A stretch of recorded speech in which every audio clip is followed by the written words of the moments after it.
નમસ્કાર મિત્રો, આજના સમાચાર દરેક ગુજરાતી માટે ખૂબ જ મહત્વના છે કારણ કે આ વાતો સીધી તમારા હક, સરકારી સુવિધાઓ, રેશન કાર્ડ, વીજળી, પાણી અને મળવાપાત્ર સરકારી લાભો સાથે જોડાયેલી છે.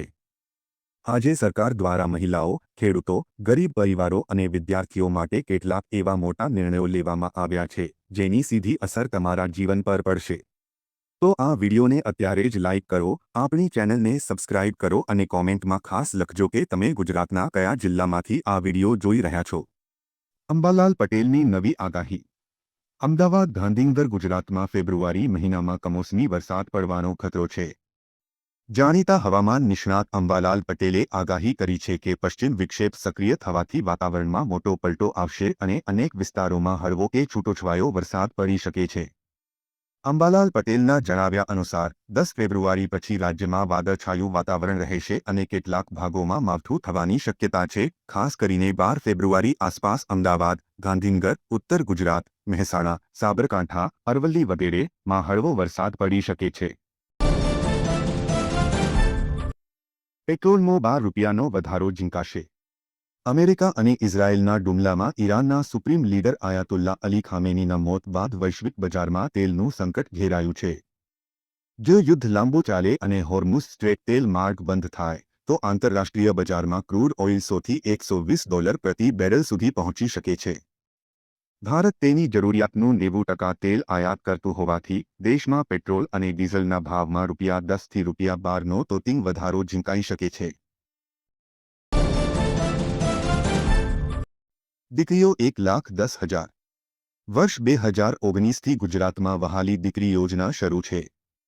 વહાલી દીકરી યોજના અંતર્ગત 2 ઓગસ્ટ 2019 પછી પ્રથમ 3 સંતાન પૈકીની તમામ દીકરીઓ આ યોજનાનો લાભ લઈ શકે છે.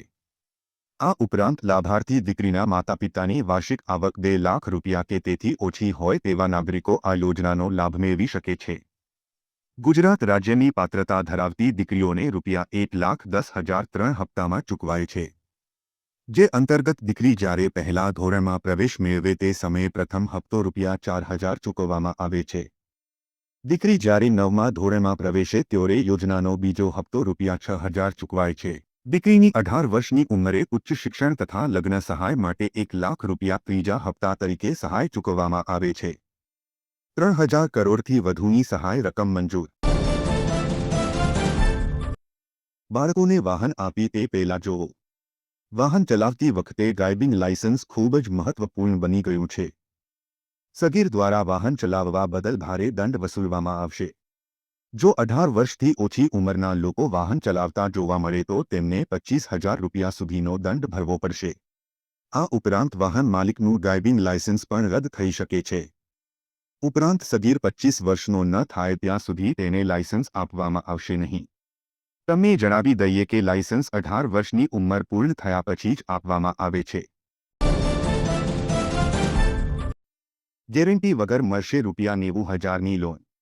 નાનો ધંધો શરૂ કરવા ઈચ્છતા લોકોને સરકાર હવે કોઈપણ ગેરંટી વગર ₹90,000 સુધીની લોન આપી રહી છે.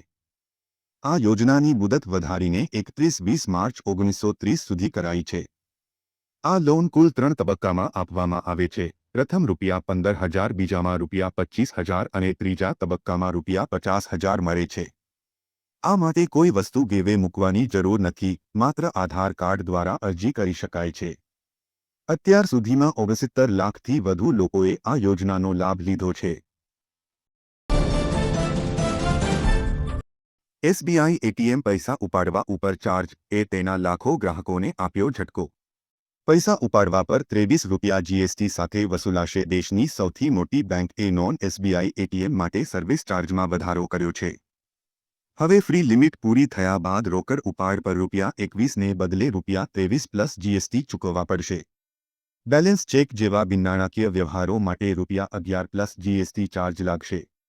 સેલેરી એકાઉન્ટ ધારકો માટે હવે અનલિમિટેડ ફી વ્યવહાર બંધ કરી મહિને માત્ર 10 ફી ટ્રાન્ઝેક્શનની મર્યાદા નક્કી કરાઈ છે. મોદી સરકાર સામાન્ય માણસને ભેટ. મોદી સરકારની 2026ની બ્લુપ્રિન્ટ 7 મોટી જાહેરાતો અને પ્રોજેક્ટ્સ જે સામાન્ય માણસને આપશે મોટી રાહત. Bullet train. Mumbai Ahmedabad route પર દેશની પ્રથમ બુલેટ ટ્રેન 20 ઓગસ્ટ 1926 સુધીમાં શરૂ થવાની સંભાવના છે.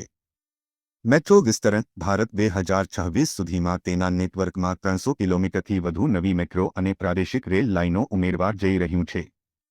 1 જાન્યુઆરી 2026થી ઘર માટે ઇલેક્ટ્રોનિક સામાન ખરીદવાની રીત બદલાઈ જશે.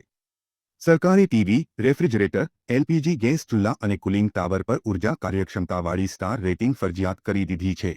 હવે દરેક ઉપકરણ પર વીજળીના વપરાશની માહિતી સ્પષ્ટપણે દેખાશે, જેનાથી ગ્રાહકોને વીજળીનું બિલ બચાવવામાં મદદ મળશે. આ પહેલાં આ નિયમ માત્ર એસી અને વોશિંગ મશીન જેવા પસંદગીના ઉપકરણો પર જ લાગુ હતો.